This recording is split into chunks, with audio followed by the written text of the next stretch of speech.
উনি হলো আওয়ামী লীগের জেলা আওয়ামী লীগের সাধারণ সম্পাদক এবং আওয়ামী লীগ মনোনীত এমপি ছিলেন। এবার করছে হলো ডানসার নির্বাচন। তা ওনারা কি জেলা আওয়ামী লীগে রাখা যায়?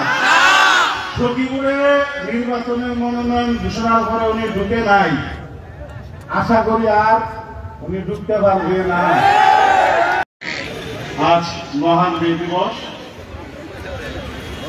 মহান মে দিবস অমর হোক, সফল হোক, এটাই কামনা করি। আমি আপনাদের সাথে শুভেচ্ছা বিনিময় করতে এসেছি।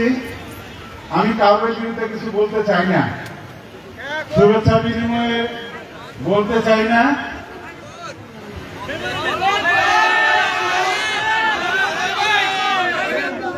আমার কথা হলো যে 7 জানুয়ারি একটু সামনের দিকে চলে কথা কিছু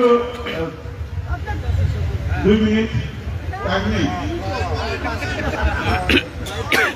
7 জানুয়ারি একটা নির্বাচন হয়েছে, বাংলাদেশের জাতীয় নির্বাচন। আপনারা সকলেই অবগত তো? আমাদের জেলা আওয়ামী লীগের সাধারণ সম্পাদক, আমাদের সকলেরই নেতা, আমারও নেতা, আমি উপজেলা আওয়ামী লীগের সাধারণ সম্পাদক, যাকে একটা পরিচয় দিয়েছেন আমাদের নেতা যাকে সহযোগিতা করেছেন আমাদের নেতা জনাব আব্দুল ফজলুর রহমান খান চাচা। এই দুইজনকে যদি উনি মানে বিক্রি করতে পারে, উনি তো হলো কাঠবিড়াল। কাঠবিড়াল দিনে খাবার দেখে ওই জায়গায় গিয়ে খাবলা দেয়। 7 জানুয়ারি নির্বাচন হলো, 2018-তে নির্বাচন হয়েছে। আমার জন্য নির্বাচনে যতটুকু কষ্ট না করছি, জহের চাচার জন্য তার চেয়ে বেশি করছিলাম। উনি হলো আওয়ামী লীগের জেলা আওয়ামী লীগের সাধারণ সম্পাদক এবং আওয়ামী লীগ মনোনীত এমপি ছিলেন। উনি ওনার মন মতো কোনো প্রার্থী না হলে হেঁটে খালি নৌকার বিরুদ্ধে নির্বাচন করে। এবার করছে হলো ডানসার নির্বাচন। তা ওনারা কি জেলা আওয়ামী লীগে রাখা যায়? সখীপুরে নির্বাচনের মনোনয়ন ঘোষণার পরে উনি ঢুকে নাই, আশা করি আর উনি ঢুকতে পারবে না। আমি বাঁকার সখীপুরের দায়িত্ব নিয়ে গেলাম। আমরা মান মুখি না, উনি যে অপরাধ করছে সেই অপরাধের যে অপরাধ করছে, যদিও এই বাসাল সখীপুরের মানুষের কাছে মাপ চায়, নাকে খত দিয়ে মাপ চায়, তাহলে উনি বুঝতে পারবে। না হলে উনি এই বাসাল সখীপুরের আওয়ামী রাজনীতিকে একদম ধ্বংস করে দিচ্ছে, সাথে সাথে এই টাঙ্গাইলের রাজনীতি ধ্বংস করে দিচ্ছে। একটা বক্তব্য শুনলাম, সুরমণি সাহেবের বিরুদ্ধে বলছে যে তোমার বিরুদ্ধে আমি নির্বাচন করছি, মামুন ভাইয়ের বিরুদ্ধে নির্বাচন করছে, কামরুল চাচার বিরুদ্ধে নির্বাচন করছে, খানরু চাচার বিরুদ্ধে নির্বাচন করছে। উনি কোন জায়গায় তো বাদ দেয় নাই। উনি তখন সব জায়গাতে আসছে, সবাই মিলে আমরা ওদিকে বাদ দিব। এবং আপনারা যারা আছেন অপশক্তি, আমাদের আদর্শ হলো বঙ্গবন্ধুর আদর্শ, শেখ হাসিনার নেতৃত্বে এবং টাঙ্গাইলের ডক্টর রাজ্জাক চাচা এবং ফারুক চাচার নেতৃত্বে আমরা এই জায়গায় আওয়ামী লীগ করবো। এবং আমি আমাদের উপরে সিনিয়র নেতৃবৃন্দদের কাছে আবেদন করবো যে চাচা, মুরব্বী যারা আছেন, একবার যে শরীর করে যে আমরা ভুলে যাই, এর জন্য আমরা যারা সাধারণ মাঠের কর্মী আছি, এই কর্মীরা বিভ্রান্তের মধ্যে পড়ি। আমি টাঙ্গাইলের রাজনীতি নিয়ে মাথা কামাই না, আমি বাসায় সখীপুর নিয়ে থাকি। আজকে দাওয়াত দিয়েছে, রাজ্জাক চাচা ফোন দিয়েছে, ফারুক চাচা ফোন দিয়েছে। আমি নিজেকে অসংখ্য ধন্য মনে করেছি। আমি একজন ক্ষুদ্র একজন মানুষ, আপনারা দাওয়াত দিয়েছেন, এসেছি।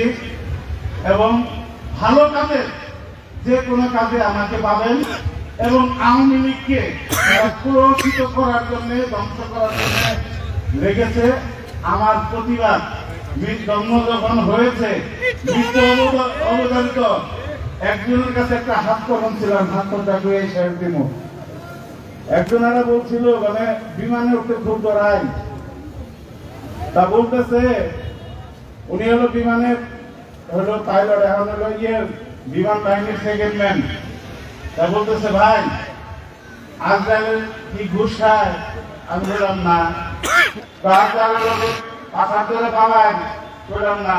তো তাহলে মৃত্যু নেই ভাই, ভয়ের কোনো কিছু নাই। যদি না হোক দিন আপনি আইসিইউ যদি থাকে মৃত্যু হবে। রাজনীতি শুরু করেছি, পৃথিবীতে আল্লাহ জন্ম দিয়ে এনেছে মৃত্যু অবধারিত। সত্যের জন্য যদি মরতে হয় মরতেও রাজি আছে। এবং আমার আর কারোর বিরুদ্ধে কোনো অভিযোগ নাই। অভিযোগ হলে একজন যে টাঙ্গাইল আওয়ামী লীগটাকে ধ্বংস করতেছে, তারকে আপনারা প্রতিহত করুন, তাকে বর্জন করুন। এই রাজনীতির গোড়াকে আপনারা বর্জন করুন। ইনশাআল্লাহ টাঙ্গাইলে সকলেই ঐক্য মিলে ফারুক চাচা, রাজ্জাক চাচার নেতৃত্বে টাঙ্গাইলে শান্তিপূর্ণ ভাবে আমরা সকলে মিলে দলকে সুসংগঠিত করব। শ্রমিকের বলেন, চাকরিজীবী বলেন, মানুষের বলেন, টাঙ্গাইলের মানুষের উন্নয়নের জন্য যদি আমার যেখানে যেতে হয় রাজ্জাক চাচার নেতৃত্বে, ফারুক চাচার নেতৃত্বে সকল জায়গায় যাব। কিন্তু এই টাঙ্গাইল আওয়ামী লীগকে আপনারা বাঁচান। এই সামনের সারিতে যারা নেতৃবৃন্দ আছেন, কেন্দ্রীয় নেতৃবৃন্দ আছেন, তাদের সকলের কাছে আমার আকুল আবেদন, এই সখীপুরের যে অবস্থা, বাসাইলের যে অবস্থা, বাসাইলে আমার নির্বাচনের সময় আওয়ামী লীগ অফিস বন্ধ করে দেয়, এরা কি শেখ রেবাবি সাহেবের কাম ভালো কাম হচ্ছে? হ্যাঁ, কেনা কেনা এখন কিছু ভোট চাইবে কোনো কিছু করলে রেকর্ড করে রাখে। সব রেকর্ড আমার কাছে তথ্য আছে।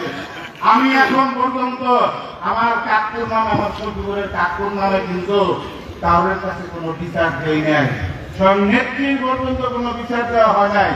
আমার কাছে যা আছে ফাইল করে দিলে উনি তারপরের দিন উনি সেক্রেটারি দিতে আজীবনের জন্য এই টাঙ্গাইল জেলায় তিনি কোনো আওয়ামী রাজনীতি করতে পারবেন না। আমার যত